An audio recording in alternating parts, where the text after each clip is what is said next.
Hello everyone, I know I'm getting this review out to you a little late, but there's been a lot of changes in my life in the past week, so, I've just been kind of adjusting to things, getting things all ready, so this one I'm kind of setting up all guerrilla style real quick, so yeah, just getting everything out there, but, I am a fan of the first one, so I'm here to review today Red 2, because Bruce Willis, he's definitely not retiring. But he is extremely dangerous.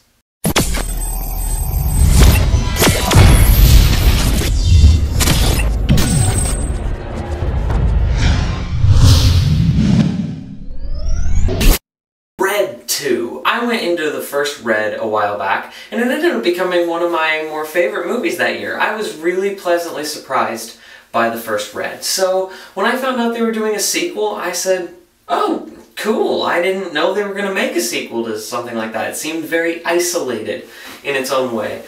And then they go and make Red 2. So, sweet! I'm a fan of the first Red. I'm going to look forward to this. And you know what? I had a lot of fun with this movie. They're trying to settle down in their life, and then all of a sudden there's one guy who says that they were involved in a case. There's one guy who says they were involved in a case that they really weren't, and somehow that's screwing them over. So they're like, you know what, there is some jerkweed out here who's doing this, let's go get him, because we're Bruce Willis and John Malkovich and awesome. Bruce Willis, of course, is great in the movie. There's one man and one man steals the show, and that is John Malkovich. John Malkovich stole the show in the first one, he steals the show again in this one, because his character, Marvin, is just absolutely insane. And it's awesome, and it's great. Now, one of the biggest compliments I have to give this film is how close it resembled the first film in style. Because when I heard they were getting a new director for Red 2, I said, oh, no, that's usually not good because, every director has their own style. And this director is kind of different.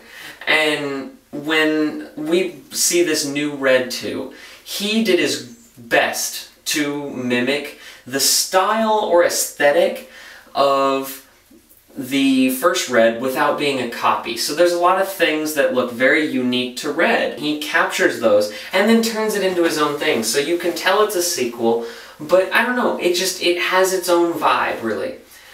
It really has its own vibe, but at the same time is really like, this is the aesthetic of Red. So now I love it because Red is a series that's stylized, but it's not beat you over the head stylized. And I love that.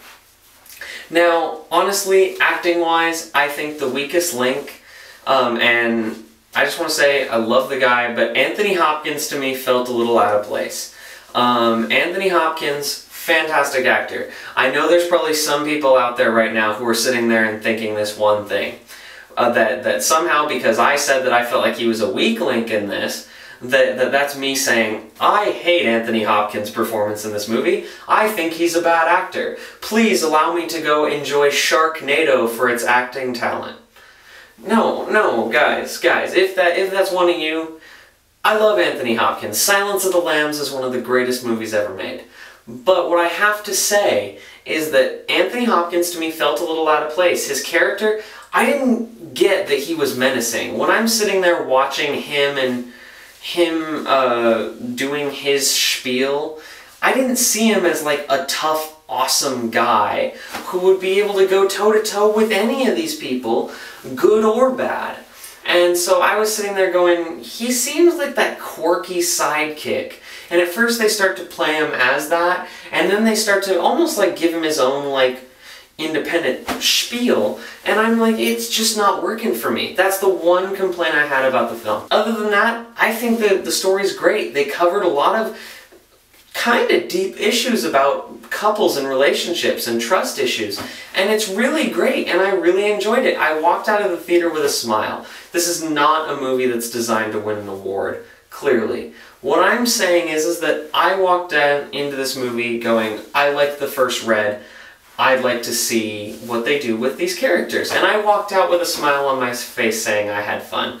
The action is well filmed, it's well shot, it's well acted, and, you know, in the end, I had a lot of fun.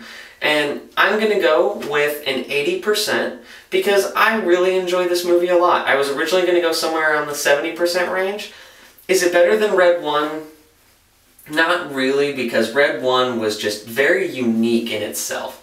So, personally, Red 1 is better than Red 2, but I really want to see if they do a Red 3. I've heard they want to do a Red 3, so, you know, I'd like to see more of this world. And that guy who played Han, I think Han, sorry if that's not the character's name, the awesome hitman of coolness, he killed it. I loved his performance. He absolutely was fantastic, and I was sitting there going, man, you are one awesome guy, and I wish I could be as good at you as martial arts.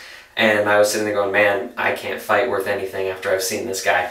He's really awesome. So, guys, tell me, did you see Red 2? Are you gonna see Red 2?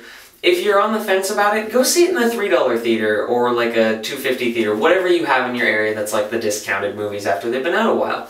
But definitely check this out. It's worth seeing on the big screen. It's a good time. Don't forget to like and subscribe, and I'll see you next time.